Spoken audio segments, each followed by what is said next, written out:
And we're off to the races. Guys, welcome to another almost famous radio podcast with yours truly, Jim Francis Mesa, where every day almost it seems I'm like doing double. I double down on the duties because I've had two or three. Just today I did two, and I'm ready for my favorite one. This one by far is going to blow all of the socks off of everybody that's watching. It's really going to be unreal because I have this great person all the way around who's been a trailblazer, a pioneer. This woman has opened the door, has broken ground for a lot of people. I mean, she's made it possible for a lot of people to work in the industry because she decided to create along with her sister, their own production, and even has authored a great book. Her name, you guys are gonna know right away because she's been in plenty of films of her own. She's done quite a bit. Her name is Alexandra Boylan. She's an award-winning filmmaker, producer, author, actress, known for creating her faith-based, family-friendly films. She hails all the way from Massachusetts, but she's LA-based now, co-founded the Boylan Sisters Production with her sister, Andrea, and Mirrors Studios Production. Guys, give it up for my good friend, Alexandra Boylan! Well, that was an awesome introduction, Jim. Thank you. I'm beyond blessed. As you know, you're welcome. You're very welcome. Thank you for graciously appearing on my screen this way, and for blessing us with your presence and your know-how. Thank you. Thank you. Well, thank you so much for having me on your show. I'm so excited to get to talk about whatever you want to talk about and dive into the projects. Right. So I wanted to tell I skimmed through your book. I did buy your book. I have it on a Kindle. And this book it's like a widely regarded as a guide to create your own career in Hollywood, advice from a struggling actress who became a successful producer, women in film. What a great read, by the way. I Thank was able, I told you I have ADHD, so I skimmed through holy moly, I wanted to read more and the deep dive, and I'll have to finish that book at some point. But some of the things that I can highlight from the book is you had a lot of struggles early on. You've been in the business for 20 plus years, and you've endured everything a lot of actresses go through, and then get a lot of doors probably shut on you before you decide, wait a minute, there's got to be a better way, and you form your own path to success, if you will. you. Can you kind of recapitulate and sort of just give us a sense of, I mean, what that was like? I mean, you hailed from Massachusetts. You're a girl that comes, born in a family, a faith-based family, a pastor for a dad, and bless his heart, and you come with all these teachings and whatnot, and great things inculcated, a moral compass, if you will, and then suddenly you're coming out to crazy LA. I mean, for Hollywood. What was that At like? 19. Yeah. 19. Holy moly. 19 all by myself. I always loved everything that had to do with film and performance. And Mhm. when I was 19, I announced to my parents that I was moving to Los Angeles, California. And I was like, I'm going to be the next movie star. And I moved out there, and that did not happen. I didn't know a Wow. single soul. And this would have been in 1999. So it was before we even had like a lot of internet access. So I would have to go to the newsstand and buy the Backstage West, where I'd pull it Right. out, all the auditions, and I put my headshots into manila envelopes and send it in the mail and wait for the phone call. You're And kidding. no, Wow. yeah, and I used to have a Thomas guide to get around Los Angeles. So Yeah, yeah, I know the first man I go driver. way back. I go way back. And then, I spent literally 10 years pounding the pavement. I was a waitress by night and going to auditions in the day and trying to get an agent. And when I woke up at 29 years old, Jim, I realized that I was about to turn 30. I was like, wow, if I keep doing the same thing over and over, expecting different results, I'm going to be crazy. That's exactly the definition of crazy. A rabbit Exactly. hole. And I was pretty crazy at this time. I had been Right. spending 10 years kind of like a hamster in a wheel cage, just doing the same thing. And I Mhm. was like, what am I doing wrong? I can't work. I can't book. And as an actor, you can't work hard enough for someone to pick you. And I really realized that when That's crazy. so I realized that I'm working so hard, but I can't be good enough. My hair color is wrong, my eye color is wrong, my this is wrong. So I got rejected probably a million times in LA. Right. And at 2000 and in 2009, when I was 29 years old, Yeah. I prayed about moving to Albuquerque, New Mexico. I heard the industry was booming there, but I also really kind of wanted to get out of LA. And Right. I prayed about it. And in 1 week, I lost my job and my apartment. What? So this is serious. I saw that in the book. Seriously. And And I you was were like, living out of okay, your car. well, oh, I lived out of my car a lot. I have a lot of the car stories.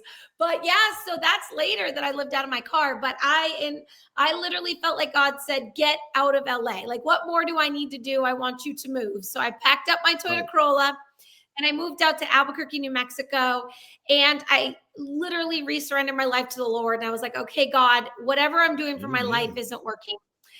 And I don't want to be in my own will anymore. I really want the will of you. And I will do whatever you want, even if that means giving up the industry, which is hard to say when you love something so much.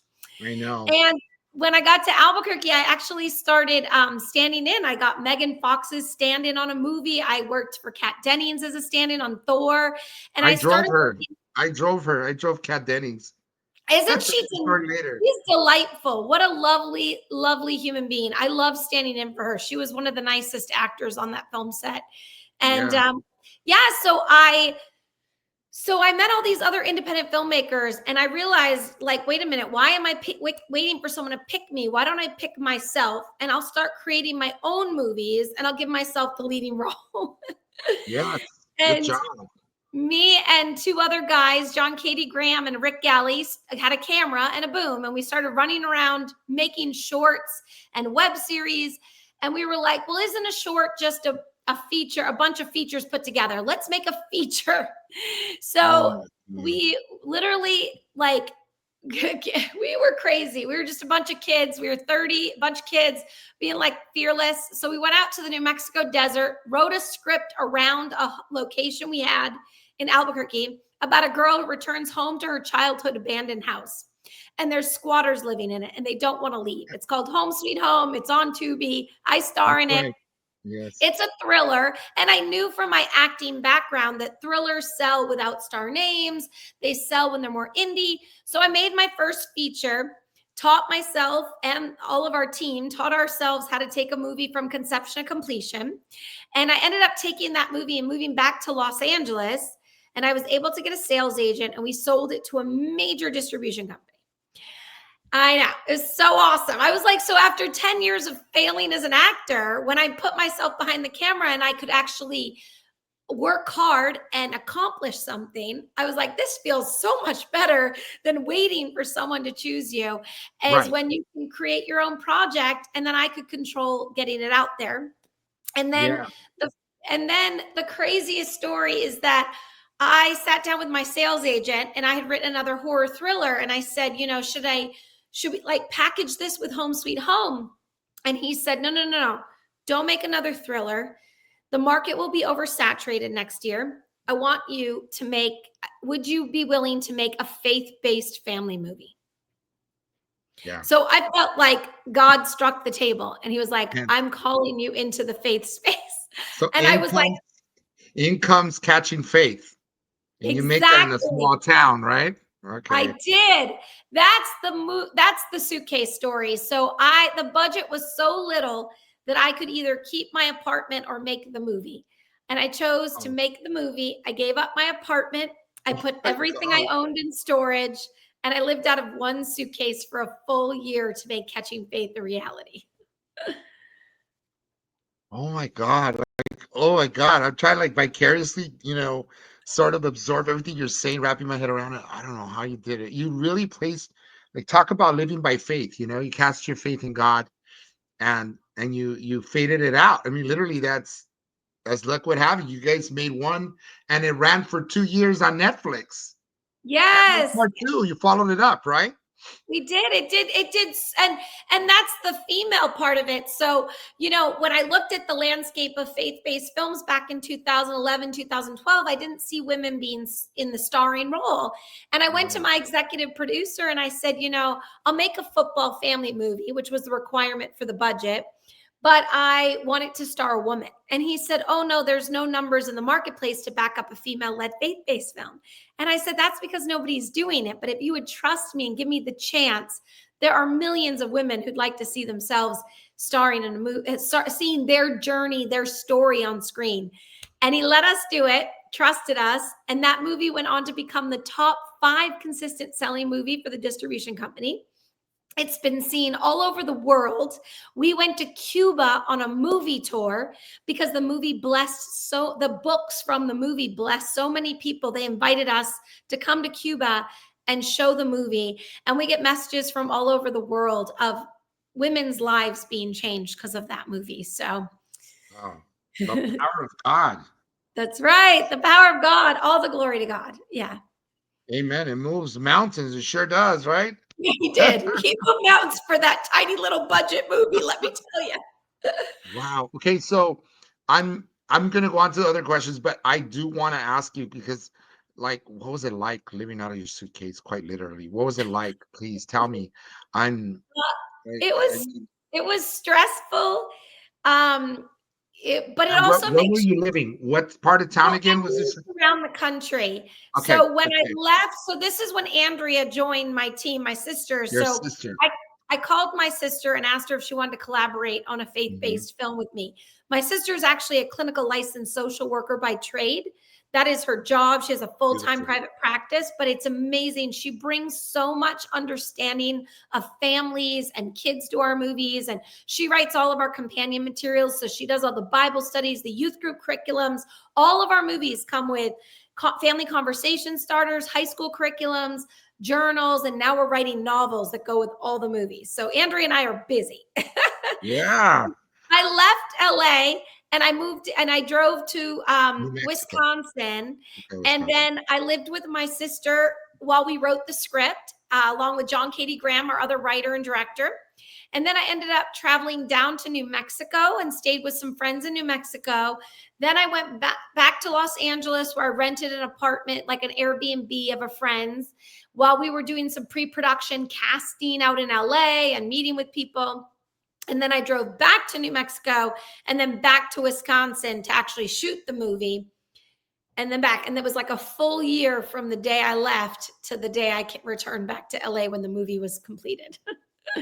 So You're it was still very stressful, but it was exciting at um the same time, it was right?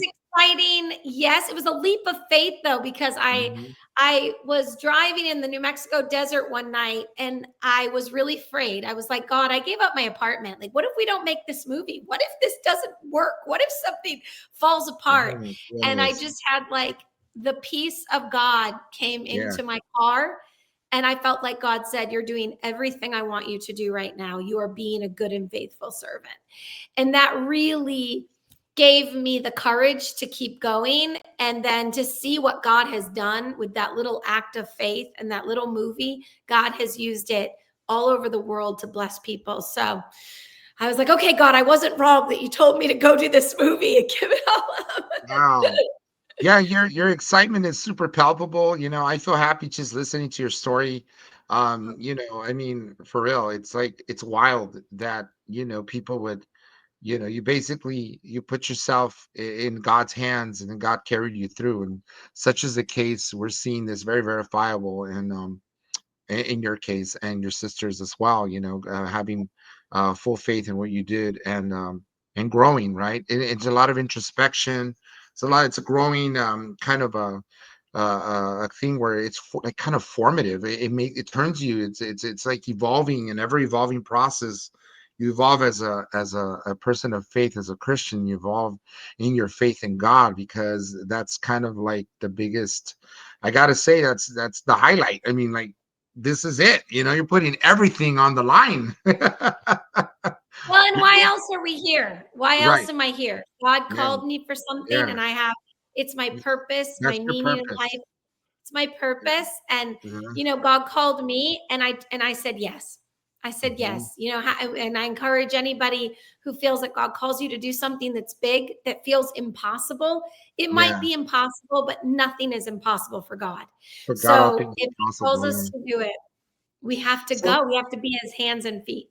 and it's fantastic because I'm hearing you out, and it sounds like you have the full creation, of the project from, you said from its conception, and when you guys go to the writing board, so to speak, you have the wherewithal and the say so between just a handful of your own people.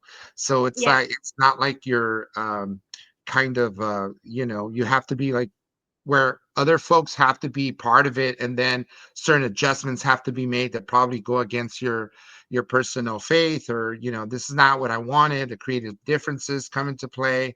You don't have that happening here, which is another great thing, right? When it's your own kind of house film, like a film house as it were, you don't have to, it's great because you get to hire the creatives that work in your camp. Isn't that the Well, case? yeah, so I have raised all the private investment for my films. I have tried to work with the studios. I would love to work with a studio, but I do have a crazy story for Switched about the two girls who switched bodies in high school. And the whole That's right. message is love the Lord your God with all your heart and love your neighbor as yourself. That's what the message of the movie is. And it's all Beautiful. about girls learning to love each other. And I did get a deal. I did get an offer from a major studio for $2.5 million if I would remove God and make the movie raunchy. And I walked away from a $2.5 million deal. I Mhm. said, no, I will not take God out of anything.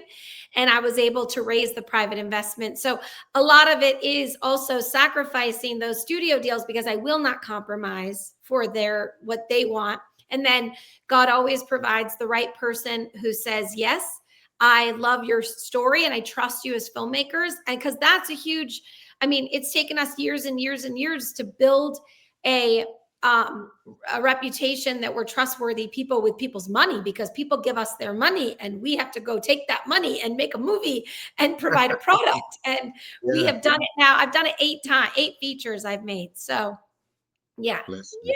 Yay. All that's fantastic. Congratulations. Thank So you. you literally, it's so great. How did it feel when your first success, so to speak, happened? Like when the first one came to fruition, the very first film you made, Home Sweet Home, and it was all done, and you got a deal. Like, I wonder, I give anything to be a fly on the wall in that room. How did it feel? Please walk us through that. Do you know what's really funny is, so our sales agent, who's amazing, had taken the movie to American Film Market, and I got the flu. Oh The dear. day that I had the flu, and I never get sick, and I had the flu when the call came that the movie was bought by a major distribution company. And I Wow. think one of my teammates told me about it, and I pretty much was in bed going, like a little thumbs up, which is not like me because I have so much energy. Yeah, So yeah, it you was did. so ironic that I get the biggest news of my career, and I've like probably had the flu 3 times in my whole life, and I couldn't move out of bed. But inside my heart, I was freaking out, and I was definitely like, a major distribution company bought it. And then the coolest thing was we got a Walmart deal. So I lived in LA and there aren't a lot of Walmarts. So I had to drive really far to go to a Walmart. And but I did. We drove, me and my teammates in LA, John and Rick and I, and a couple of the other people that we worked with. Andy Majorano was one of them, and Raquel and Lorena. We all drove to Walmart, and we like went to the shelf of Walmart. We picked up our DVD, and we were all like, "This is our movie," and taking photos. And I mean, I'm a big believer of celebrating every win along the way, That's right. because it takes so much effort to make a movie.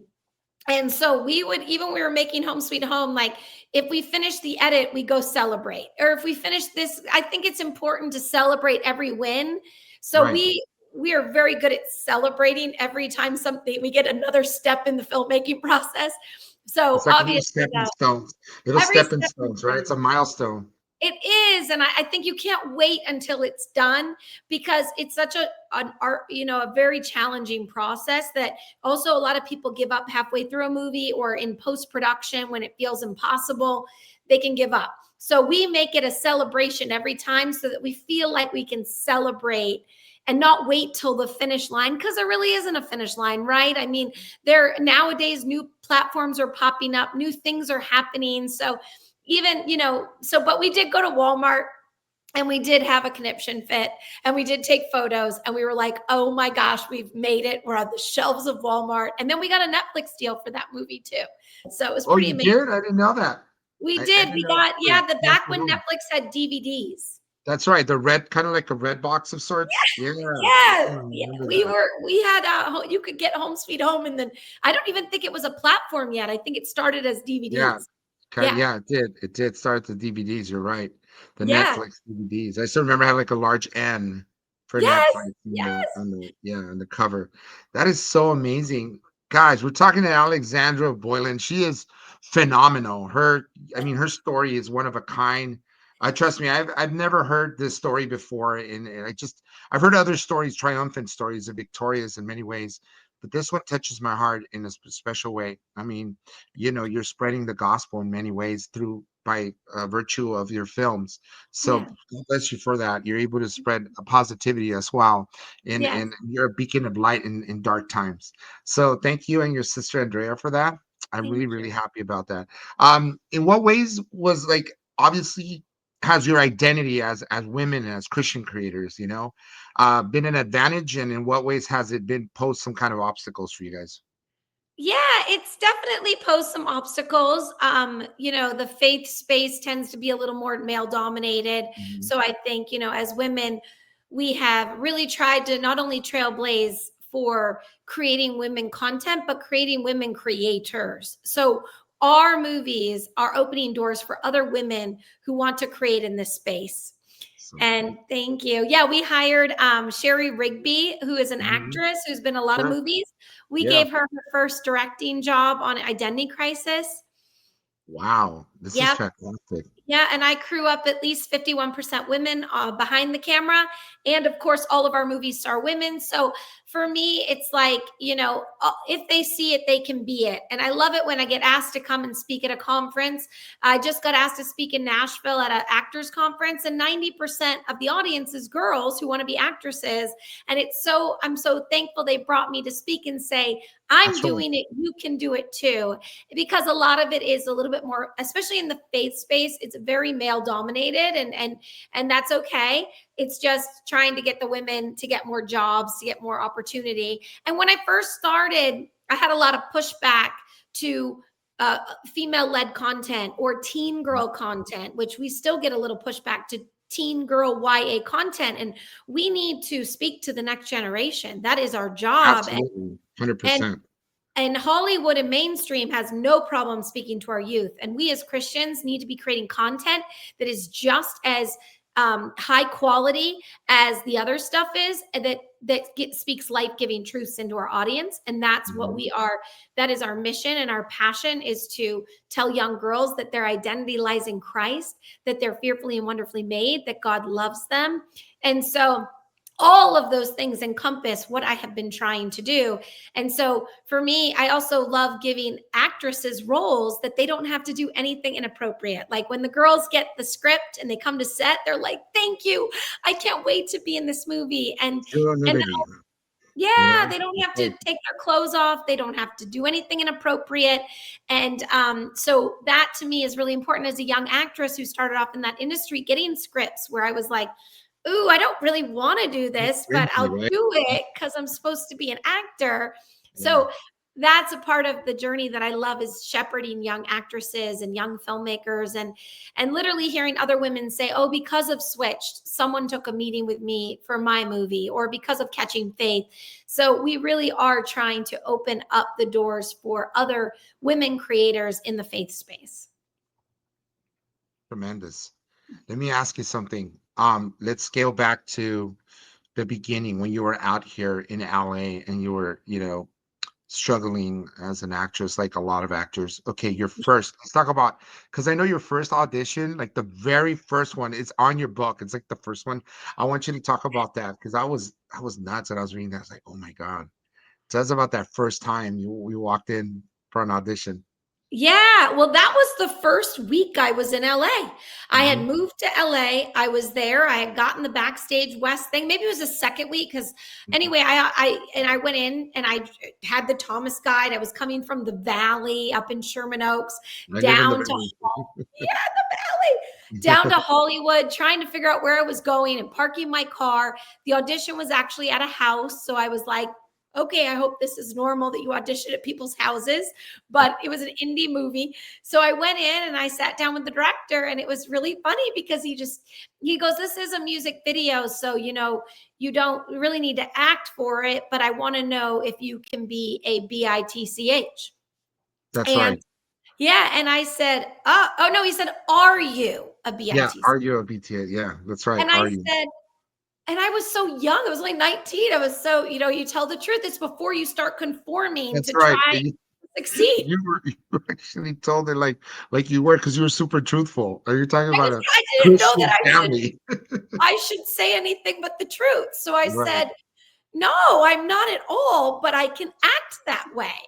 And no, and he kept wanting me to say that do you get aggravated easily? Yeah. Do you get Yeah. upset easily? And I was like, oh my God. In my head, I was like, I'm bombing this audition. I'm Right. nothing he wants. I'm not mean. I'm not upset. I'm not a bitch. I'm like, no, I'm like, but I can act all those things. I'm like, want me to act out being a mean, upset person? And so I end up leaving the audition and I left going, well, I definitely didn't get that role. And then the director called me and offered me the role. And he said, you were the only girl who told me the truth. Truth. Yeah. Everybody else said, oh, yeah, I'm totally like that. And he goes, I was actually Funny. just looking for somebody I wanted to also enjoy working with on set. And I was like, well, that's a funny trick, but I guess it worked because I was the only one who, Yeah. and I ended up doing the Get Up Kids music. That was my first job in LA was the Get Up Kids music video. And I was Awesome. like, I booked my first audition and I thought I'm going to be the next movie star. Yeah. That wasn't the case, but I wanted to ask you something, and not to delve too deep. You don't have to obviously go too deep into this one because I think by now a lot of people know the way some of the industry has worked over the past probably century. Who knows, right? yeah, The casting couch. Was yes. that ever something that you came across nearly, maybe perhaps, or was it offered to you? I'm glad you asked me this question. I never get this question. And I very rarely tell this story, but I think it's a really important Talent, one. I will. talent, So sis. I used to work at a bar called Saddle Ranch on Sunset Boulevard. Oh my God, I know Do you that know? that part. That's where a lot of I reality worked, stars work in the olden I days, worked right? there. Yes. Oh, in the olden days, I worked there in 2000. In 2001, I was actually worked there when it just opened up. So the And reality stars used to work there. A lot of I remember running into a few reality stars and during yeah, go ahead. yeah, yeah, tons of reality stars. Not maybe when I was working there because I worked in 2000 when that wasn't there yet. Mm, That was yeah, coming later. yeah. So there was this manager from a very, very big agency used to come in to the restaurant and he would invite the servers out to eat and then he would represent them. And this is a huge agency. And I wanted to be represented by them, Jim. Well, for sure. I know which ones you're Oh talking yeah, about. I was Truly. a desperate actress who wanted, and he kept asking everybody else, and he never asked me. And I was like, I guess I'm not good enough for him. And finally, one day I go to work, and he comes up to me, and he's like, Alexandra, I'd like you to come to my offices. I want to take you to lunch. Meet me at blah blah blah offices. It wasn't a house; it was his office. And Mhm. he said, meet me there at this time, and you can check in with my secretary, and we'll go lunch, and we'll talk about representing you. And so I was like, yes, finally I got the interview. And I get in my car and I get all dolled up and ready to go down to get in my first big agent in Los Angeles. I drove down. I still remember parking my car, Jim. And I parked my car. And as I started to get out of my car, I I had a voice in my head that said, get in your car and go home. And I was like, no, no, no, no. So I'm walking across the street to the offices, Ignoring and the I call. hear a voice that says, get in your car and go home. And it was, so, I get goosebumps. And this It's is the Holy 25 years Spirit. later. Yeah. And I said, okay, I have to get in my car and leave. And it makes me emotional now. And I went up to the Mm. secretary and I said, could you tell this gentleman that I have emergency and I can't have lunch today, but maybe we could reschedule for another day? And I got in my car and I went home. And I didn't know why. I just listened to the voice in my head that said, you should not be here right now. And fast forward a couple months later, a girl from Saddle Ranch came up to me and said, did you ever go to lunch with this man? And I said, you know what? I didn't go to lunch with him. And she said, well, I did. And he gave me the date rape drug and he raped me. Oh my He God. goes, I want to take him to court and I want to fight him. And I need other people who have stories like mine. And I said, oh my gosh, I don't have that story. I didn't go to lunch with him. I got in my car and I went home. And she said, well, he really hurt me bad. And she was ruined. Like you could see it over her face. What had happened to her was so horrendous. And she didn't stay in Los Angeles. She left and she was, Her. and I felt like God, one of the things that I look at that going, God said, you trust me every time I tell you. And I think he let me know what happened so that he knew. So he was letting me know I was protecting you. I'm not trying to take away your dreams of getting an Right. agent. I am trying to protect you. And that story has never, ever left my heart, my mind Good. of like, that could have just, if that had happened to me, it would have destroyed me. It would have sent me home. It would have stopped everything. I don't know who I would Yeah. be today Yeah. Yeah. if I Thank you, hadn't listened. Alexandra, for having the courage and thank you so much for being outspoken and talking about this story that could have happened. It could have gone south really fast. And as a result, I believe that the Holy Spirit was convicting you in that moment and telling you don't do it because I have better also too. I have more to your point earlier, you had this whole mission for you Yeah, to kind of reinvent yourself, if you will, and create a wonderful company with your sister, yeah. Andrea, and God offer has opportunities plans for for my people. life. Yeah, that was your purpose, and to be able to shine as you have in so many ways. I mean, I know you talked about having that conversation, which is what I saw online, and I can't give it a like, and I thought that was cool. You were talking to so many people, and that's it right there. You're a mouthpiece for a lot of people that perhaps don't have the guts or perhaps you're just starting out in their career.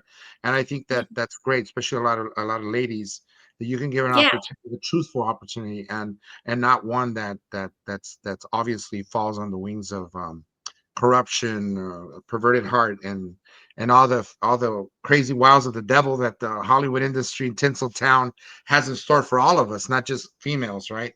that's Uh, right. And yeah, there are a lot of amazing Christians in Hollywood. yeah. I'm a member of the Hollywood Prayer Network with Karen Covell. And I Okay. think, if anyone is going to LA to work in the industry, go get tapped into Karen Covell and the Hollywood Prayer Network so that you're surrounded by prayer and you're surrounded by people who love Jesus. I mean, I Wow. actually think Hollywood has a lot of incredible Christians in it Yes. working for the Lord. We need a lot of light in Hollywood and creators, we're Karen's always getting people together to pray for the people in Hollywood. She's like, content is the most powerful, media is the most powerful influence in the world. We That's need right. to pray for the people who create the content that goes out into the world and influences lives. Well, you sure have influenced so many people and continue to do it in so many ways. And your book, is actually your book, by the way, will help be of a guide or a compass for anyone starting out. I think you ought to pick Yeah, that up if you guys get a chance to pick up her book. You want to pick up. It's a wonderful book that I picked up on Kindle, and it's great all the way around because it's a career basically guide, and it's called How to Create create, what is it again? create your own career in Create, Hollywood. create your own career in Hollywood. Thank you so much. Thank you. And it's so good in so many ways, and shed lights on a lot of interesting things that you've had to endure to get you Yeah. where you are now. And so I also wanted to ask you, like, being that you work with your how what is it like working with Andrea, like on projects and stuff, like working with family? Yeah. Yeah. Tell us a little Yeah. bit about what Well, I that's love like. working with my sister. In fact, we were Mustard Seed Entertainment for a long time. And then, I don't think people realize that Andrea and I, John Katie Graham, our director, he actually is not working. He wanted to go back to horror movies. So Andrea and I took over the Boylan Sisters. We took over Mustard Seed Entertainment. And Okay. then we realized that a lot of people didn't know that Andrea and I had made Switched, The Greatest Inheritance, Identity Crisis, Catching Faith. So we rebranded to the Boylan Sisters. And we also realized that there's a lot of like the Kendrick brothers, the Irwin brothers, the Safdie brothers, the Cohen brothers. There's lots of brothers out there, but there aren't any sisters. So we That's were right. like, well, we're going to be the Boylan Sisters and we're going to play, blaze the trail for other women, that other sisters. I love working with my sister. She's my big sister. She's 8 years older than me. I always looked up to my big sister. I think she raised me in a lot of ways as a kid because my mom had 4 kids and my brothers were a lot. So, my sister and I were the bookends of the brothers. And Right. so my sister really kind of Interesting. raised me, and Yeah. she has a lot to do with who I am today. So I love working with her. And because we both come from we're both minister kids who really struggled with content that was fun, that we could watch, that our parents would approve of. And I mean, all we had was Amy Grant. She was everything to me, was Amy The Grant. She was singer, my right? star. So Yeah. together, Andrea and I have this passion to create content for girls that we didn't have when we were kids. And we work really well together. And I think the other great thing I always say work with friends and family.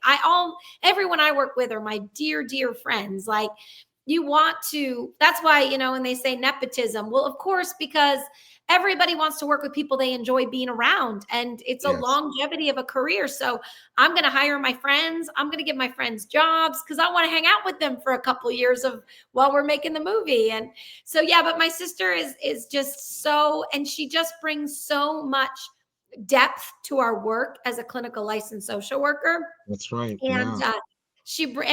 and we bounce things off each other, and it's your sister. So even if we have like a little argument, it doesn't last Skirmish. long. She's It's my just sister. Like, so nothing's cool. ever, no industry, no Yeah, industry is more important than my sister. No, that's no, the right. business is not more important than my You sister. A guys movie. blur the lines, very professional and family. Yeah, Oh, yeah. cut And it out, honey. Cut it out. Something a little misunderstanding. yeah. I can imagine your dynamics pretty cool on set.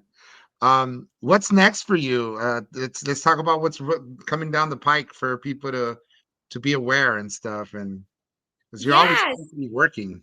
We are constantly working. We just published 2 new novels. We have a novel for Identity Crisis and a novel for Switched. We Okay. have 4 scripts written in different phases of development of trying to make the movie. And in the meantime, we're going to write all those scripts into novels so we can publish the novel. So, but hopefully the next project we're making is a teen girl archery movie that we are planning on That's shooting in the cool. Philippines. And it's all about where you point your bow is where your life is going to go. Wow. So point Where it at you point your Jesus. bow is where your Where you life's gonna point your go. bow is where your life is going to go. So point it at Wow. Jesus. And sin Amen. is missing the mark. And Right. so it's a really fun teen girl movie, family friendly, that really speaks into, also talks a lot about words giving life or death. The Bible says words can give life or death to somebody. Totally. The movie girls and boys bully very different. Boys punch each other, then they're friends 5 minutes later. Girls use words to bully. And we're really trying to dive into that with young girls, of like, be careful the words you say to another human being, because you don't know the effect that could have on someone's life. And Most words stay definitely. with us forever. You know, when you're bullied and someone says, you're a loser, you're ugly, you're stupid, that stuff stays, and it gets, I think Andrea always has a good quote on, you know, it takes like 500 positive words to take away one negative word to a child. Most definitely. I agree Yeah. with you. I second that emotion. Whatever you're Yeah. saying, it's unbelievable because I was bullied growing up at some point in my life, and I think it stymied my creativity. It silenced that voice that wanted to scream out and say, "Hey, I could do this." And it took a lot more therapy and personal therapy, meaning talking to people, that reading the Bible, praying, and understanding that God could remove all this stuff from my head, and like you said, celebrating the little successes, and then the successes became bigger successes, and before you know it, I felt like, hey, you know what? I'm out of the woods now. It's like I'm off the hook from this, and that's how I overcame it, and a lot of positivity. But you're right, the positive, the negative words can outweigh the positive ones many a times. They have longer impacts on Yeah. people's lives, so it's very important, and to instead of to try to capitalize on doing the right thing and saying more of positivity, holding that light up, because there's so much darkness, and we live in this world in this day and age where a lot of people need God, and a lot of people are trying to to basically take their lives, and Yes. but there's help out there, and most importantly, there are people that are hold the light, and Yes. can talk to people, and give them a word of encouragement, and you can turn Yes. that corner, you can turn the leaf, Yeah. and yeah, so I'm beyond thrilled to have spoken to you. It's crazy because I feel like we didn't even cover, not even, we barely skimmed it. I mean, it's only We'll have to do part 41 two. minutes. We'll Huh? do part two. We'll do part Yeah, two we'll another we have time. to do part 2 for sure. I mean, like, I know I say this many a times, and then I have to catch you again, but then it's great because then we catch up again, and you have so much more going on, Yeah. a lot more. So you wear many hats, though, real quick. You're wearing Yeah. many hats. I mean, you're a producer, director, you're an actress, and public speaker now. I mean, which one do you Writer. feel most at home in, and which one stretches you the most? Oh, that's such a good question. Probably I've really gotten into writing. I really love writing. I love telling stories through script and novel. I love creating worlds. I mean, really, as a director, you're taking a script and creating a world, but as a writer, you get to like imagine that world. So I think right Right. now I'm really loving bringing worlds to life on the script. Now I'm really blessed that I'll take that script and take it onto screen, and I Sure. love that part of the process. One of my favorite parts of the process is casting, because, when you're writing Yeah. something, you have these characters in your mind. And then when someone walks in the door and you're like, oh my gosh, my imagination just came outside and they're Wow. talking. And then being on set and watching the actors bring the movie to life and be like, Yeah. these were just words on a script. And now there's a person living that out, saying it. That's one of my Fleshing out the favorite. character, your thoughts. Your My thoughts, God, right, become things, and some they come to things. fruition, and you I made it love happen. that. I Yeah. love that. And I think the most challenging is producing. Mhm. Um, Producing stretches me because producing is, putting out a lot of fires and being very creative. Since we're independent, we all have to get very creative of how to stretch our budget, how to, when something falls apart, we have to fix it. I also think as a producer, the buck stops at you. There's no one else to blame if there's a problem. It's everything falls on the producer's shoulders. And we like taking private investment is a huge responsibility. If somebody's given me their money, that is such a huge responsibility. And I have a lot of gray hair from producing 8 features with other people's money, that I'm responsible for that. And I want to be a good stewardess of the money that I'm given. So producing is very challenging and stretches me because I'm always trying to think outside the box of how I can bring a movie to life, it within the budget constraints that we have. And it's like putting all these puzzle pieces together, and locations and actors and crew and It is so much. It's a producer does. I feel like producers don't get enough credit out there. Like the director gets a lot of Most credit definitely, and the most definitely. actors do, but the producers don't. And a lot of times the producers, the ones who are bringing the whole project, shepherding it through, and a producer's on it from the beginning to the end. So even though an actor, a director, or an actor wraps on the last day of filming, they're wrapped. They can go. Right. I mean, the Yeah. director will sit with the editor, but the producer has to bring it through the editing process, the color correction, the sound design, and bring it all the way through to distribution, marketing. So it's a huge job.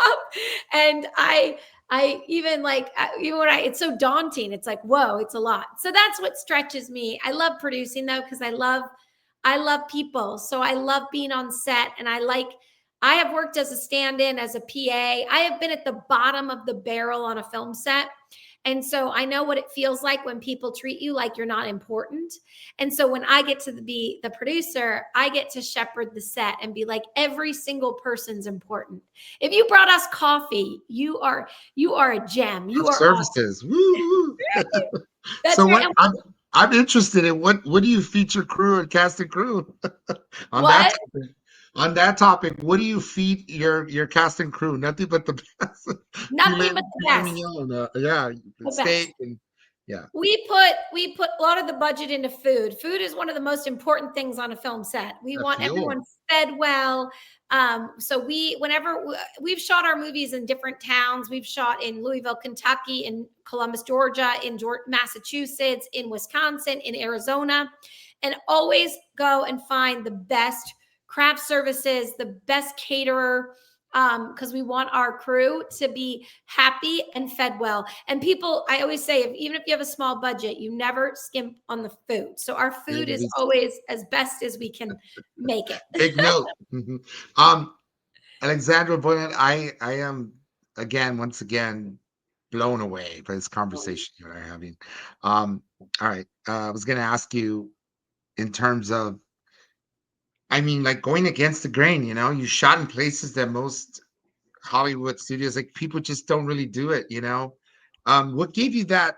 I mean, again, me as obviously a believer and Christian, I also understand that you felt the need to go to these places, right? I mean, like this is where I'm guided to, right?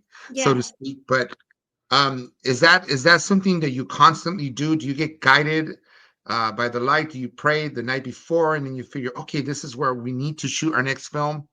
Does it kind of is that sort of like the typical MO of how you're doing this? Yeah, well, there's a lot of prayer involved in making a Yeah, a feature lot of film for prayer. sure. Sometimes it might be for each movie, it's been a little different. For Catching Faith, we shot in Andrea's hometown because they offered us football stadiums and football jerseys. They rallied around the movie. The community came out to support it. So all of our films have really been shot with a lot of community support.